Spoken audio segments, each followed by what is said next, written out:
Donc, bonsoir et bienvenue à l'Église baptiste centrale de la Rive-Sud, où encore une fois, on va voir aujourd'hui les ravages de la théorie de l'évolution versus la réalité de la création de Dieu.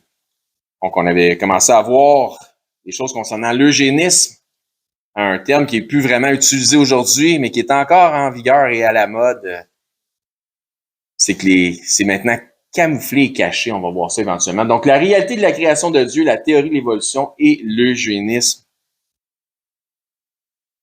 Donc, le livre écrit par Charles Darwin, L'origine des espèces, par la façon par les moyens de la sélection naturelle et l'eugénisme. Et ça mène jusqu'à où?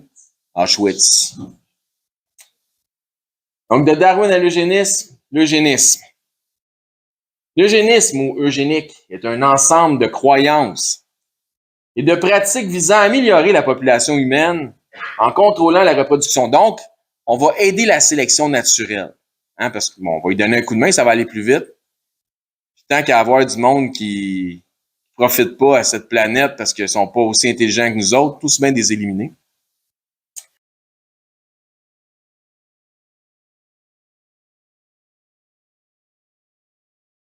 Donc, on voit des reproductions de bébés qui ont été faites, des castes de bébés. Donc, quelques Negro, White, oui, c'est ça qui est écrit. Donc, ici, c'est marqué « Decision held, step toward a super race ». Donc, la décision qui a été prise pour engendrer un pas vers une super race. Donc, Health Official Praise Court in Upholding Sterilization Law. Donc, une loi sur la stérilisation a été mise de l'avant par les officiels de la santé. C'est important. Donc, l'eugénisme comprend deux aspects, soit le positif ou le négatif. On va parler de ça. L'eugénisme négatif, qui vise à décourager ou limiter la procréation des personnes possédant des gènes ou autres caractéristiques jugées indésirables. On a une couple de nous autres qui ne seraient pas ici aujourd'hui. Ou l'eugénisme positif, c'est une blague. L'eugénisme positif, qui vise à encourager celle des gens possédant des gènes ou autres caractéristiques recherchées. Donc, soit tu empêches ceux qui ont des mauvais gènes de se reproduire, soit tu encourages ceux que tu penses tu crois qu'ils ont des bons gènes à se reproduire. Donc, on voit ici une ancienne publicité ou propagande eugénique qui disait « Only healthy seed must be sown », donc seulement des semences de santé doivent être semées. Donc, check the seeds of heredity, disease and unfitness by eugenic. Donc, vérifiez vos semences par l'eugénisme. Donc, la réalité est que les deux types sont négatifs vis-à-vis les standards du Dieu créateur. Peu importe, que ce soit l'eugénisme négatif, l'eugénisme positif, c'est deux affaires négatives. Tel que déjà mentionné au cours de cette étude, le terme eugénisme est utilisé pour la première fois en 1883 par Sir Francis Galton, le cousin de nul autre que Charles Darwin. On considère comme étant le fondateur de ce mouvement en Angleterre, donc un mouvement complètement démoniaque. L'eugénisme négatif utilise différentes méthodes pour limiter les capacités et les opportunités de procréer, entre autres la stérilisation sexuelle. Fait que t'imagines-tu? L'interdiction du mariage. Marie-toi pas parce que si tu maries, tu vas avoir des enfants. La ségrégation, donc la séparation des Blancs et des Noirs. Et le placement en institution spécialisée. Donc, tous les boubous, on va les mettre dans une institution, comme ça, on va pouvoir les observer, les garder pour pas qu'ils se reproduisent.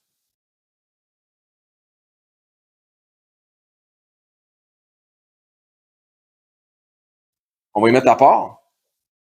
Donc, on voit ici, encore une fois, une propagande eugénique de l'époque. Selective sterilization, donc une stérilisation sélective. Ça protège aussi les enfants, que c'est marqué. Also protects children. Et on va voir pourquoi, parce que for no child should be born to subnormal parents. Donc, ça protège les enfants en autant qu'ils viennent pas au monde. Parce que ça dit ici qu'aucun enfant devrait venir au monde avec des parents qui sont pas normaux. Denied a fair, healthy start in life. Donc, tant qu'ils viennent pas au monde, c'est correct, mais il faut qu'ils viennent au monde dans la bonne famille. Comment tu gères ça? Comment tu peux évaluer ça? Je ne sais pas. Donc, en tant qu'ils viennent dans le monde dans une famille qui est en santé, are doomed from birth to a mental institution. On ne sait pas, c'est n'importe quoi. Personnellement, dans ma famille, j'ai des cousins et des cousines qui sont respectables, qui sont nés d'une mère qui aurait été dans une institution comme ça, qui avait un âge mental, mettons, de 12 ans, mais qui était un adulte. Ils sont super respectables, puis ils ont fait leur vie. Ma cousine a fait sa vie, puis donc c'est n'importe quoi ces affaires-là. Les tenants de l'eugénisme croient que les caractéristiques indésirables suivantes sont presque exclusivement héréditaires. Souvenez-vous, on avait parlé des caractéristiques, des critères innés, des critères acquis. Ils pensent que les critères innés sont plus importants que les critères acquis. Autrement dit, tu ne pourras jamais apprendre à être quelqu'un qui vaut la peine qu'on laisse vivre. Mais si tu as ça de la bonne famille, là, peut-être que ça vaut la peine qu'on te laisse vivre. Donc, la réaction mentale, la maladie mentale, l'alcoolisme, la pauvreté, la criminalité. Donc, encore une fois, ce sont des caractéristiques indésirables qui sont, selon eux, qui sont héréditaires. Qu'est-ce qui est héréditaire? La maladie mentale, la réaction mentale, l'alcoolisme. L'alcoolisme n'est pas héréditaire. La pauvreté, la criminalité, ça serait héréditaire. Voyons donc. Bon sang, la pauvreté serait héréditaire. Ce que la plupart des gens ne savent pas, c'est que la plupart des multimillionnaires ou les millionnaires aux États-Unis viennent de la classe pauvre. Parce que en ordre de travailler fort pour devenir riche, c'était moins inconfortable qu'être pauvre. Fait qu'ils ne pouvaient pas endurer la pauvreté, ils sont devenus riches. Ils ont travaillé juste super fort. Moi, j'ai des gens, je connais un de mes amis, sa famille passait dans le journal comme quoi c'était DBS de père en fils. Il s'est sorti de cette famille-là, puis il vit très bien aujourd'hui. Il a juste fait quelque chose de très smart. Il s'est détaché de sa famille. Pas compliqué. Il s'est éduqué.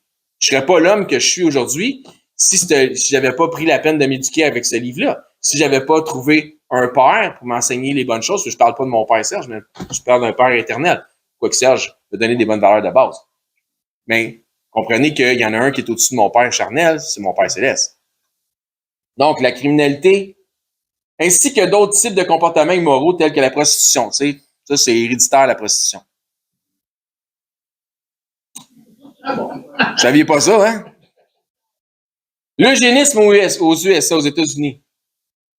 En 1906, l'eugénisme se développe aux États-Unis avec John Harvey Kellogg. Si vous avez jamais mangé des cornflakes, c'est lui. C'était un adventiste du 7e jour. Les adventistes, en général, 50% d'eux autres sont végétariens. Donc, ils ont des croyances un peu particulières. On en parlera peut-être une autre fois. Ben, lui, John Harvey, il était richissime. Il fournit des fonds pour aider à la création de la Race Betterment Foundation. Donc, pour une race, vraiment, pour une fondation pour l'amélioration de la race à Battle Creek, au Michigan. Donc, les cornflakes. En fait, les cornflakes, savez-vous pourquoi que lui, il avait fait les cornflakes? Ah, ça va vous trouver ça intéressant. C'est qu'il disait que si tu donnais ça à manger à tes enfants, surtout les jeunes, ils allaient moins se masturber. Ouais, c'est ça. C'était ça. Donc, ça chassait les idées, les idées de luxure. Donc, c'était un des points. Donc, si vous vous demandez pourquoi vous mangez des céréales le matin, c'est ça. Vous devenez puissant. Ouais. Mais c'est complètement calme. Mais il était riche, fait qu'il s'est permis de faire faire du marketing.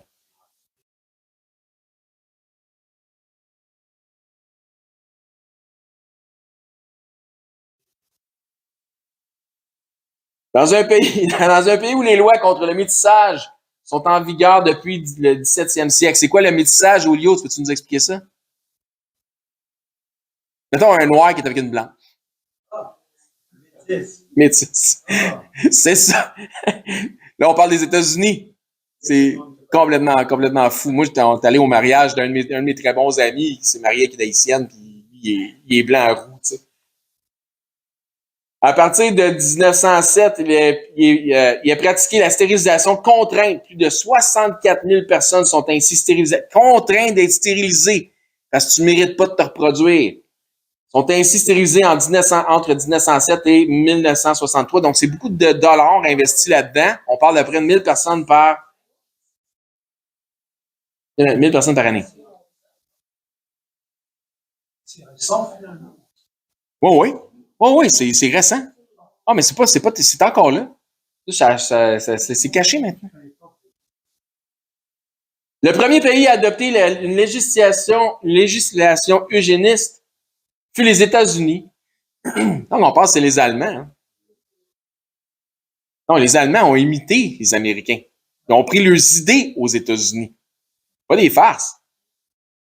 Donc, le premier pays à adopter une législation eugéniste fut les États-Unis, où ce type de disposition relève des compétences des États. Regardez bien ça. À peu près une cinquantaine d'États aux États-Unis. En 1907, l'État d'Indiana autorise la stérilisation de certains types de criminels et de malades. Ça commence tout le temps de même. Alors, on va commencer avec les BS. Après ça, le monde en prison. Tu diras pas non, tu sais. Le monde en prison, il mérite. Fait que là, la population va tout le temps donner leur aval pour les pas fins, là. Tu sais, on a prouvé que c'était des pas fins. Mais tu donnes un pouce, ils vont prendre un bras. Donc, ne jamais abaisser nos standards moraux, parce que le monde nous l'impose, mais garder nos standards moraux élevés à ce que ce livre enseigne.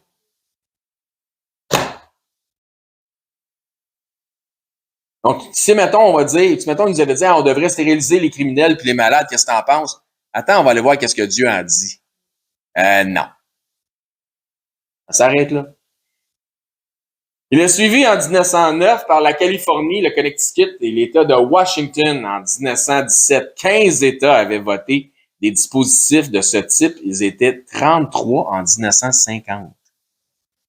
Plus que la moitié des États américains voulaient pratiquer la stérilisation. Il y a du monde qui ne mérite pas de se reproduire. Parce que s'ils se reproduisent, ils sont un danger. On voit un danger. C'est complètement une lubie, là. Il y a rien de scientifique qui prouvait ça. Mais il n'y a pas mieux que quelqu'un en sarrau blanc pour te dire quoi faire. On continue. Donc, on voit ici une image, encore une fois, hein, c'est marqué Fitter Families for Georgia. Donc, c'était un centre eugénique. Il y a plein d'autres choses. Hein. Ils faisaient des concours, là, ils faisaient des foires avec des concours, où tu faisais courser ton enfant avec un autre, puis les femmes, ils faisaient comme des concours de beauté. Donc toutes ces choses-là, ça vient un petit peu de les concours de beauté aujourd'hui, mais ça vient un petit peu de ça parce que l'idée, la suivante, c'est que ils voulaient voir quelle famille qui était plus fit. Le meilleur stock américain possible. L'eugénisme aux États-Unis toujours, les criminels récidivistes, les violeurs, divers types de malades, les épileptiques. C'est important de stériliser les épileptiques.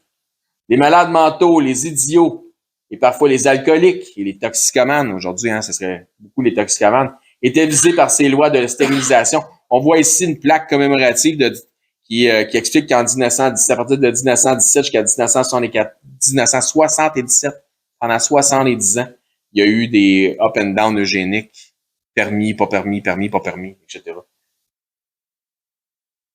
Les stérilisations furent encore pratiquées dans l'État de la Virginie jusqu'en 1972. Sterilization of mother violates l'article 25, etc.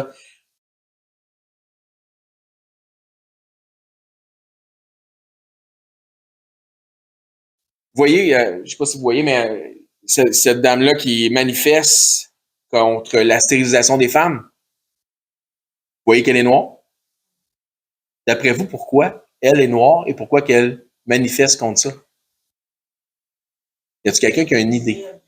Olivier?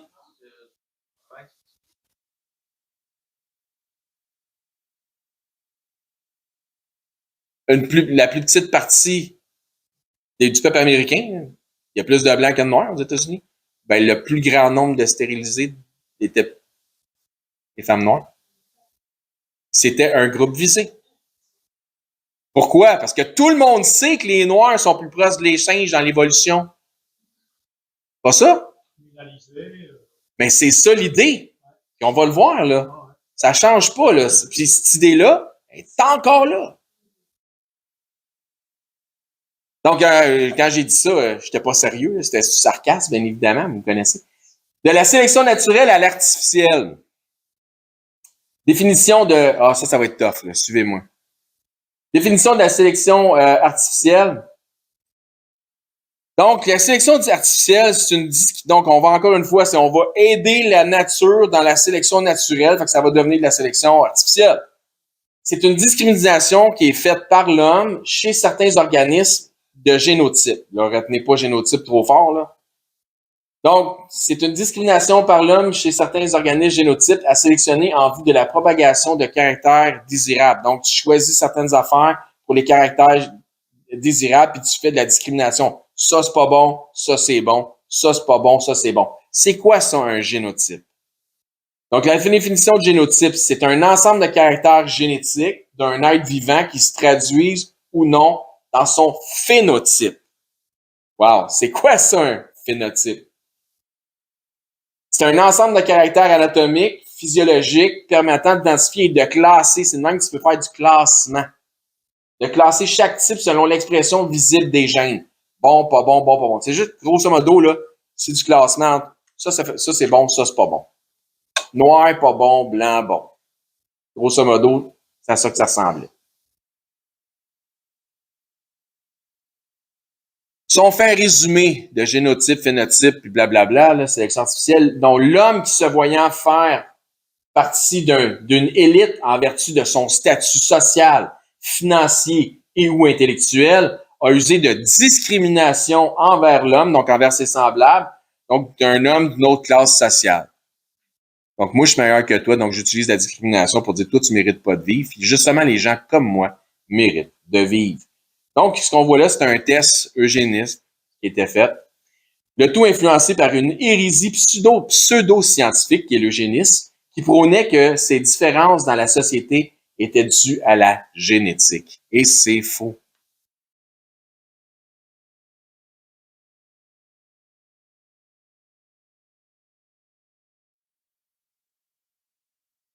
Ça fait pas 100 ans, là. Ça fait grosso modo, là. Ouais, oui, ça fait 100 ans, mais ça fait pas 100 ans que c'est terminé. C'est arrêté dans les années 70. Ainsi donc, via une pensée évolutionniste qui a engendré les hérésies eugéniques, les mêmes méthodes appliquées en agriculture pour modifier les espèces végétales et animales ont été appliquées chez l'homme. Est-ce encore le cas de nos jours? OGM, hormones, vaccination massive. On parle des animaux principalement. Serions-nous aux yeux d'une élite richissime vue comme étant du bétail exploitable? Oups. L'amour de l'argent est la racine de tous les maux. 1 Timothée 6,10. Donc oui, on est vu comme des vaches à lait. Le racisme scientifique. Le racisme scientifique, parfois appelé racisme biologique, parce que ça paraît mieux, en tout, est la croyance pseudo-scientifique selon laquelle l'espèce humaine peut être biologiquement subdivisée en groupes distincts appelés races. Il n'y a pas d'autre race que la race humaine. Grosso modo, là, si on veut faire un topo, ça nous dit que Dieu nous dit qu'il a fait tous les hommes d'un seul sang. Regarde, qu'est-ce que je disais tantôt concernant l'homme noir ou le noir puis le singe. La pensée évolutionniste, c'est ça.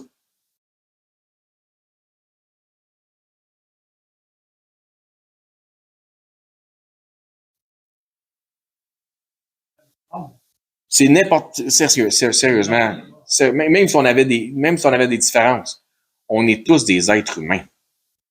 On est tous des créatures que Dieu, à l'image de Dieu. Jusqu'au milieu du 20e siècle, le racisme scientifique était accepté par toute la communauté scientifique. Jusqu'au milieu du 20e siècle. 1960, c'est encore là. C'était accepté. L'homme noir est plus proche du singe. Donc, si on veut aider l'évolution, éliminons l'homme noir. On va faire une sélection artificielle. On va accélérer le processus. C'est assez épouvantable. C'est pas le fun là, que j'explique. Là. C'est pas le fun. Ça fait une couple de fois que c'est pas le fun. Là. Mais ça, c'est ça. Et là, en fait, moi, ce que je considère, c'est entre ce que je disais l'autre jour, c'est entre quelqu'un qui est noir et moi qui est blanc, c'est moi qui ai perdu quelque chose. J'ai perdu de la couleur. Dans l'évolution de la théorie de l'évolution, c'est jamais quelque chose que tu gagnes, c'est tout le temps quelque chose que tu perds. Donc, tu n'évolues pas. Tu dévolues. Donc, c'est n'importe quoi. Puis finalement, je pense il y a juste la race humaine qui compte. Peu importe ta couleur, pour moi, ça fait aucune différence. La théorie de l'évolution, c'est une théorie démoniaque qui veut vraiment tasser Dieu créateur pour pas rendre compte au Dieu créateur, mais qui fait de l'homme Dieu au-dessus de ses pairs. Donc, qui est Dieu au-dessus de ses pairs? Celui qui fait partie de l'élite. Celui qui se croit en haut, qui pense qu'il mérite. Puis ça va où? Politique, armée. On va aussi dans tout ce qui est entrepreneuriat. Donc, toute l'élite financière. Tous ces gens-là pensent qu'ils sont au-dessus de toi. Ils pensent qu'ils sont au-dessus de moi. Pouvoir. Donc, parce que l'amour de l'argent. Donc, l'amour du pouvoir, c'est la racine de tout ce qui est mal. Quand il y en a qui disent « Ah, les religions, ça fait de la guerre. » Non, c'est le désir du pouvoir qui fait en sorte que tu utilises la religion pour faire une guerre. Ah, mais... Sous l'influence de la crédibilité de la science, est-ce que la science semble crédible dans ce monde? Pour nous autres, peut-être, mais pour l'ensemble du monde, oui. Tu m'as dit de quoi? S'il y a quelque chose qui influence, c'est la science. Sous l'influence de la crédibilité de la science, on n'a pas fini de voir ça, il était de la norme de diviser l'humanité en groupes biologiquement séparés, ainsi que l'attribution des caractéristiques physiques et mentales. Donc, on faisait de la ségrégation. Là, c'est un chauffeur d'autobus qui est en train d'installer sa pancarte. Il dit les blancs s'assoient en avant, puis les noirs s'assoient en arrière. Grâce à des outils de mesure, des crânes et d'autres traits physiques, ainsi qu'à l'aide de certaines disciplines ou pseudo-disciplines, il peut dire toi t'es fit, toi t'es pas fit. Sérieusement, c'est n'importe quoi. C'est pas parce que tu mets un outil puis tu as un sarrau blanc puis tu mets un outil à la tête que t'as fait de ce que tu es en train de faire de la science. C'est pas parce que tu mets ça dans un contexte scientifique que c'est de la science. Parce qu'on va revenir à la définition de la science. Qu'est-ce qu'est la définition de la science? C'est une connaissance certaine par l'observation. Il n'y a rien de moins certain que dans leur théorie eugénique. Dû aux différences physiques répertoriées, le racisme scientifique appliquant un classement de la population humaine en différentes races, il ne s'agit pas d'un fait biologique, mais d'un mythe social influencé par la théorie de l'évolution qui a créé une énorme quantité de dégâts humains. Et la prochaine photo est dure à voir. Ces dernières années, cette idéologie a pris de lourds bilans dans la vie humaine et causé de nombreuses souffrances par le mépris du prochain quand Dieu nous dit « aime ton prochain comme toi-même ». C'est qui le bon samaritain? C'est qui le bon samaritain? C'est celui qui a aimé son prochain comme soi-même. Peu importe c'était qui son prochain, parce que les Juifs, faut pas oublier, ils étaient racistes. C'est pour ça que Dieu a pris l'exemple du Samaritain, parce qu'il était raciste envers les Samaritains, les Juifs judaïsants.